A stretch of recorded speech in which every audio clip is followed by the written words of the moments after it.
वैसे तो लोकतंत्र शब्द बोलने और सुनने में बहुत बार मिला होगा, लेकिन क्या आप जानते हैं ये शब्द कहाँ से आया और इसके क्या मायने हैं?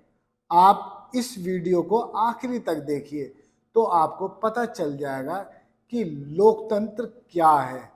इस पर बात इसलिए कर रहे हैं, आपके बच्चे अब 10वीं कक्षा तक भी लोकतंत्र को नहीं जान पाएंगे और उनको जानने का मौका नहीं मिल पाएगा।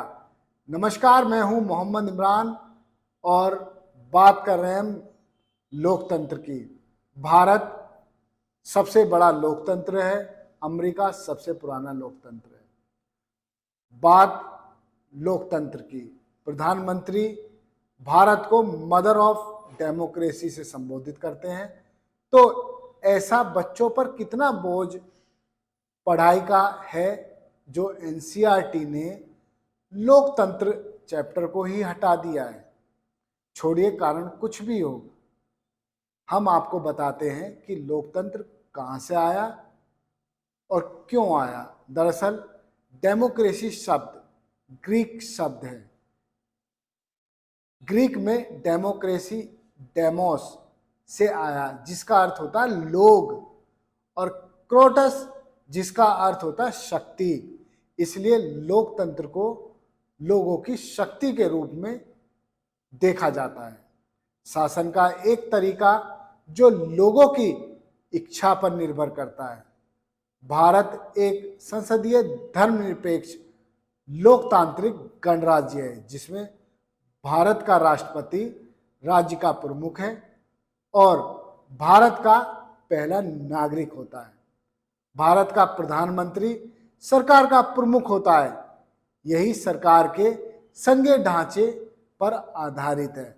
हालांकि लोकतंत्र शब्द का प्रयोग संविधान में कहीं नहीं किया गया। लोकतंत्र की 5 विशेषताएं, यानी निर्वाचित प्रतिनिधि, नागरिक स्वतंत्रता, संगठित विपक्षी दल, स्वतंत्र न्यायपालिका और कानून का शासन। लोकतांत्रिक शासन को सबसे सोफिस्टिकेटेड प्रकार के रूप में देखा जाता है और इसे बहुत अच्छी सरकार के रूप में देखा जाता है क्योंकि यह समाज में अपने नागरिकों की इच्छा और लक्ष्य को दर्शाता है। लोकतंत्र सरकार की एक ऐसी प्रणाली है जिसमें नागरिक सीधे सत्ता का प्रयोग करते हैं या एक शासी निकाय जैसे संसद बनाने के लिए आपस में प्रतिनिधि चुनते हैं, उनका चुनाव करते हैं। इसे बहुमत का शासन भी कहा जाता है। इसमें माफ कीजिएगा, इसमें सत्ता विरासत में नहीं मिलती, जनता अपना नेता स्वयं चुनती है। लोकतांत्रिक विकेंद्रीकरण वर्ष 1992 में 2 संशोधन द्वारा आया, यानी 73वां और 74वां, जिसके तहत त्रिस्तरीय ग्रामीण, शहरी और स्थानीय निकाय की स्थापना की गई। उसने पिछले 3 दशकों में गहरा प्रभाव स्थापित किया है।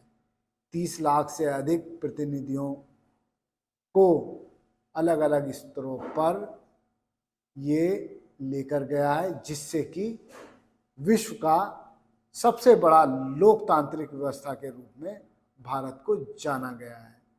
अब मैं आपको बता दूं कि इस सब की बात हम क्यों कर रहे हैं। इस सब की बात हम इसलिए कर रहे हैं, एनसीईआरटी ने अपनी 10वीं की पुस्तक से लोकतंत्र वाले चैप्टर को हटा दिया है। कारण बताया है कि कोरोना काल में बच्चे पढ़ नहीं पाए, उन पर पढ़ाई का बोझ ज़्यादा डल गया, इसलिए इस चैप्टर को हटाया जा रहा। हालांकि और चैप्टर भी हटाए गए, लेकिन लोकतंत्र यानी भारत को जब हम लोग मदर ऑफ डेमोक्रेसी कहते हैं तो फिर ये चैप्टर हटाकर हम क्या संदेश देना चाहते हैं, क्या इस बारे में प्रधानमंत्री को पता है। खैर, आप समझिए कि देश को किस ओर मोड़ा जा रहा है। आने वाले बच्चों को जब पता ही नहीं होगा लोकतंत्र का अर्थ क्या है और लोकतंत्र में जीने का मतलब क्या है, तो लोकतंत्र देश से खत्म ही हो जाएगा, तो कोई फर्क नहीं पड़ता। अभी से बूंद बूंद करके लोगों को लोकतंत्र से दूर कराने की आदत डाली जा रही है, चाहे वो एनसीईआरटी के माध्यम से हो या फिर उन स्वतंत्र निकायों को दबाकर उनसे अपनी मर्जी से काम कराकर जो इस लोकतांत्रिक व्यवस्था में स्वतंत्र रूप से काम करती हैं।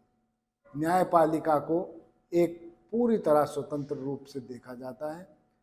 इस वक्त मीडिया लोकतंत्र में एक चौथा स्तंभ रखती है, लेकिन मीडिया नहीं, अब गोदी मीडिया कहिए, जो लोगों को उनके अधिकार बताने की बजाय सरकार की चाटुकारिता करती है। सरकार की कमियां बताने की जगह उन कमियों को ऐसे प्रस्तुत किया जाता है जैसे ये खूबी हो। बेरोजगारी है, महंगाई है, इस पर बात नहीं, लेकिन महंगाई को भी तोड़ मड़ोड़ कर ऐसे पेश कर दो जाने महंगाई कितनी घट गई है। आंकड़ों की बाजीगरी दिखाओ, उन आंकड़ों को छुपाओ जो जनता की आंखें खोल सकते हैं। लोकतंत्र की हत्या धीरे धीरे और धीरे की जा रही है। समझिए, आपके आने वाले भविष्य को हम क्या दे रहे हैं। आप अपने आप से सवाल पूछिए और उसके बाद ही आप रिएक्ट कीजिए। धन्यवाद। चैनल को लाइक और सब्सक्राइब करना ना भूलें। जय हिंद।